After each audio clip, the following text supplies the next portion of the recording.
আজকের যে কলকাতা শহর আমরা চিনি, অষ্টাদশ শতকে সেই কলকাতা শহর ছিল একটা ছোট্ট গ্রাম। আর বাংলার ক্যাপিটাল ছিল তখনকার আজকের এই মুর্শিদাবাদ। তখনকার এই মুর্শিদাবাদ ছিল লন্ডনের থেকেও বেশি উন্নত এবং ধনী। ভাবা যায় তখনকার 7 লক্ষেরও বেশি মানুষ এই শহরে বাস করত, যেমনটা আজকের এই কলকাতা করে। 1757 সালে 23শে জুন ভাগীরথী নদীর তীরে পলাশীর মাঠে এমন এক যুদ্ধ হয়েছিল যা শুধু বাংলাকে না, যা ভারতের উপমহাদেশের ভাগ্য বদলে দিয়েছিল। কিন্তু আপনারা কি জানেন ইংরেজরা আসার আগে আমাদের এই মুর্শিদাবাদ কিরকম ছিল? লর্ড ক্লাইভ তখন নিজে লিখেছিলেন তৎকালীন লন্ডনের চেয়েও বেশি ধনী এবং সমৃদ্ধশীল বাংলার রাজধানী মুর্শিদাবাদ ছিল। আজকের ভিডিওতে আমরা জানবো বিশ্বের সব থেকে ধনী একটি শহর থেকে কিভাবে ইংরেজরা সবকিছু ছিনিয়ে নিয়ে গেল এবং কিভাবে মির্জাফরের বিশ্বাসঘাতকতায় নবাব সিরাজউদ্দৌলা পলাশী যুদ্ধে হেরে গেল। বাংলার ইতিহাসটি জানতে আজকের ভিডিওটি শেষ পর্যন্ত দেখুন। নবাব মুর্শিদ কুলি খাঁ 1704 সালে বাংলার রাজধানী ঢাকা থেকে স্থানান্তরিত করে গড়ে তোলে আজকের এই মুর্শিদাবাদ, এবং খুব অল্প সময়ের মধ্যে এটি হয়ে ওঠে এশিয়ার সব থেকে উন্নত বাণিজ্যিক কেন্দ্র। তৎকালীন সময়ের গোটা মুঘল সাম্রাজ্যের মোটা অঙ্কের জিডিপি এই বাংলা থেকে আসতো। সিল্ক, মসলিন, চাল এবং হাতির দাঁতের ব্যবসার প্রধান কেন্দ্র ছিল এই মুর্শিদাবাদ। জগৎ শেঠ, যাকে বলা হয় ব্যাংক অফ দ্য ওয়ার্ল্ড, আজকের দিনে হিসাব করলে তার সম্পত্তি ছিল 8.3 লাখ কোটি টাকারও বেশি, যা তৎকালীন সময়ের ব্রিটিশ ব্যাংকের থেকেও বেশি। তিনি ওই মুর্শিদাবাদে বাস করতেন। ইতিহাসবিদদের মতে মুর্শিদাবাদের রাজকোষে এত সোনা, রূপা, হীরা জহরত ছিল যা সাধারণ মানুষ কল্পনাও করতে পারতো না। কিন্তু এই অঢেল সম্পদই একদিন কাল হয়ে দাঁড়ালো। ইউরোপ থেকে আসা ব্রিটিশ ইস্ট ইন্ডিয়া কোম্পানির নজর পড়লো এই বাংলার সোনার খনিতে। আর এদিকে 23 বছর বয়সে 1756 সালে বাংলার নবাব হন সিরাজউদ্দৌলা। সিংহাসনে বসতেই তিনি বুঝতে পারেন ইংরেজদের বাণিজ্যিক অন্যায় এবং দূরতা। ইংরেজরা ট্যাক্স ফাঁকি দিচ্ছিল এবং নবাবের অনুমতি ছাড়াই কলকাতায় ফোর্ট উইলিয়াম দুর্গ সংস্কার করছিল। দেশপ্রেমী নবাব সিরাজউদ্দৌলা এই ইংরেজদের অহংকার মেনে নিতে পারেননি, তাই তিনি কলকাতায় আক্রমণ করেন এবং ইংরেজদের তাড়িয়ে দেন। কিন্তু এই জয় বেশি দিন টেকেনি।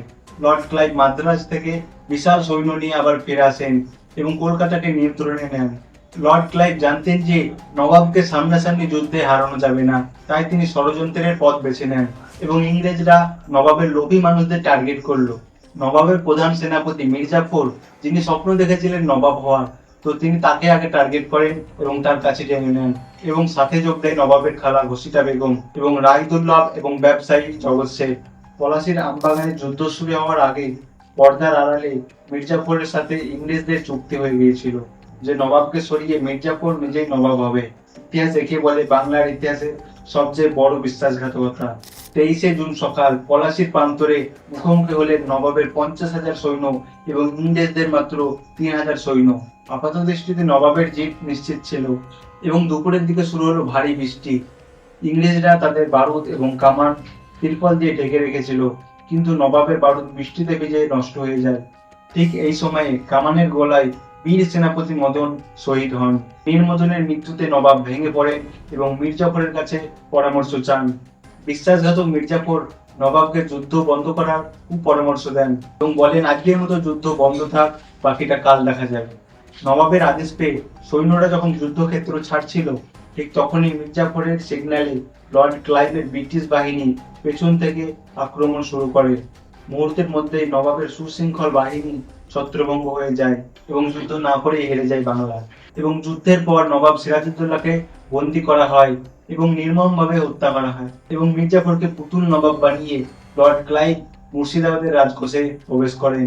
ইতিহাসবিদদের মতে ইংরেজরা মুর্শিদাবাদের রাজকোষ থেকে এত পরিমাণ সোনা, রূপা এবং মূল্যবান ধন লুট করেছিল যা 100টিরও বেশি নৌকায় করে কলকাতায় নিয়ে যাওয়া হয়েছিল এবং লর্ড ক্লাইভ নিজে কোটি কোটি টাকার সম্পদ ব্যক্তিগতভাবে আত্মসাৎ করেছিলেন। এই লুটপাটের ফলে ইংল্যান্ডে শিল্প বিপ্লব উন্নত হয়, আর একসময় সমৃদ্ধশীল মুর্শিদাবাদ ও বাংলা পরিণত হয় দারিদ্র্যের দেশ।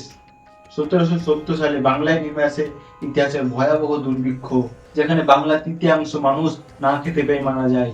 মুর্শিদাবাদের এই পতন কেবল শহরের পতন ছিল না, এটি ছিল পুরো ভারতের 200 বছরের পরাধীনতার সূচনা এবং ঘরের শত্রুর বিশ্বাসঘাতকতার কারণে এই স্বাধীন জাতি দাসত্বের শৃঙ্খলে আবদ্ধ হলো। এই ইতিহাসের গল্প আমাদের শেখায় ভেতরের শত্রু বাইরের শত্রুর থেকেও বেশি বিপজ্জনক। তো আপনার কি মনে হয় মির্জাফর কি ঠিক করেছিল? অবশ্যই কমেন্ট করে জানাবেন। আর ভিডিওটি ভালো লাগলে অবশ্যই লাইক করবেন, শেয়ার করতে ভুলবেন না, আর বন্ধুদের সাথে শেয়ার করতেও ভুলবেন না। তো দেখার জন্য একটা ভিডিওতে, তো তুমি ভালো থাকবেন, সুস্থ থাকবেন, ধন্যবাদ।